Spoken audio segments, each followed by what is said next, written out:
Terus sebenarnya tinggal memindahkan aja ya teman-teman, karena semuanya sudah diketahui. Cuma kita hanya menghitung cost of goods sold aja sih sama merchandise inventory, karena itu adalah harga pokok penjualan kita gitu. Jadi kalau misalkan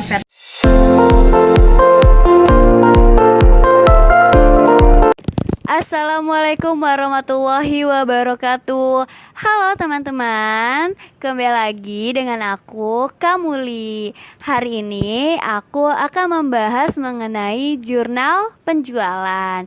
Ya, sesuai dengan judul, kita akan mengentry jurnal penjualan. Nah teman-teman, sebelumnya teman-teman tahu gak sih jurnal penjualan itu apa?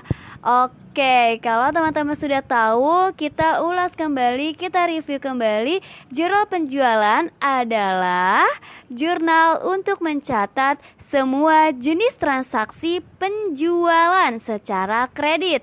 Jadi, hanya secara kredit saja yang bisa kita catat atau kita bukukan ke dalam jurnal penjualan.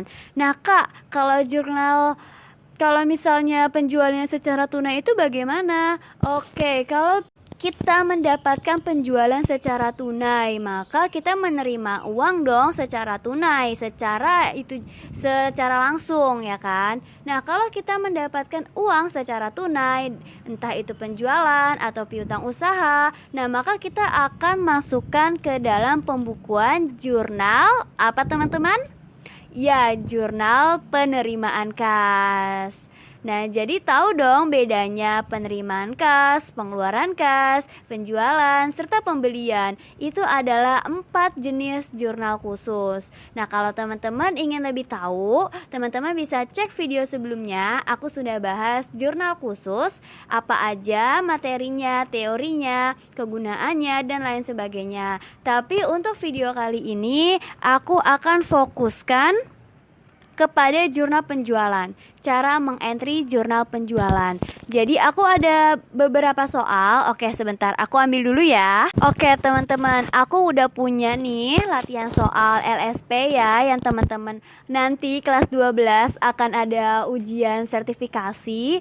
Nah, kita akan menggunakan soal tersebut ini sebagai pandangan bagaimana kalau teman-teman mendapatkan soal seperti ini juga pada saat ujian sertifikasi.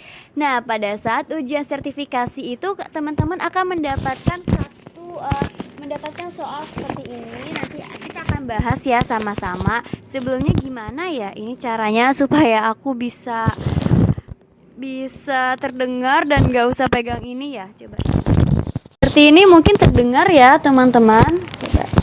Oke, mungkin seperti ini terdengar ya. Kita akan bahas nih teman-teman. Aku akan kasih videonya, aku akan kasih fotonya nanti teman-teman bisa lihat ya. Nah, jadi di sini itu terdapat bukti-bukti transaksi. Contohnya nih, ada bukti transaksi voucher kas kecil. Nah, yang teman-teman sekarang lihat itu adalah bukti voucher kas kecil. Terus ada bukti penerimaan kas. Ya, ini adalah bukti penerimaan kas.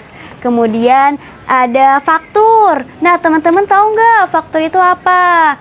Ya, faktur itu ada faktur penjualan, ada faktur pembelian. Nah, terus ada apa lagi nih? Kita lihat dulu ya. Oh, ada nota kredit juga. Oke, ada nota kredit, ada bukti memorial. Kemudian ada apa lagi nih? Kita bisa lihat pengeluaran juga ada dan penerimaan kas juga ada. Nah, karena kita fokus kepada jurnal penjualan, maka dokumen atau bukti transaksi apa sih yang harus kita gunakan untuk mencatat jurnal penjualan? Ada yang tahu nggak nih teman-teman? Komen-komen ya kalau tahu. Oke, kalau kalian tahu itu adalah faktur. Apa itu faktur? Faktur adalah invoice atau bukti transaksi pada saat penjualan atau pembelian secara kredit. Nah, faktur itu terdapat 2 rangkap. Yang pertama, rangkap asli dan rangkap kopiannya. Kalau misalnya kita mendapat kopian faktur, maka itu adalah faktur penjualan. Kalau misalnya kita mendapatkan faktur yang tidak ada tulisan kopi atau yang berwarna putih yang aslinya, maka itu adalah faktur pembelian. Jadi teman-teman bisa terbayang ya, kalau misalkan kita nih membeli barang nih, suatu barang ya di mall atau di minimarket. Nah, kita itu pasti mendapatkan faktur yang asli atau bukti transaksi yang asli. Karena apa? Karena kita sebagai pembeli. Kalau sebagai pembeli, kita mendapatkan faktur pembelian atau dengan jenisnya itu asli atau warna putih biasanya teman-teman. Tapi kalau kita itu adalah penjual, kita sebagai adalah penjual, maka kita mendapatkan faktur kopiannya karena kita hanya untuk merekap. Nah, faktur yang pertama di sini kita cari dulu ya teman-teman, karena di sini dicampur antara faktur pembelian, faktur penjualan, dokumen transaksi lain-lainnya. Nah, di sini kita bisa lihat nih teman-teman, ada faktur penjualan. Nah, teman-teman bisa lihat ya di sini faktur penjualan. Nah, faktur penjualan itu kita lihat dulu nih. Pertama, PT kita apa? Misalkan PT kita ini adalah PT Sinar LSP. Nah, di faktur itu harus ada nama PT sendiri. Misalnya PT Jaya Abadi.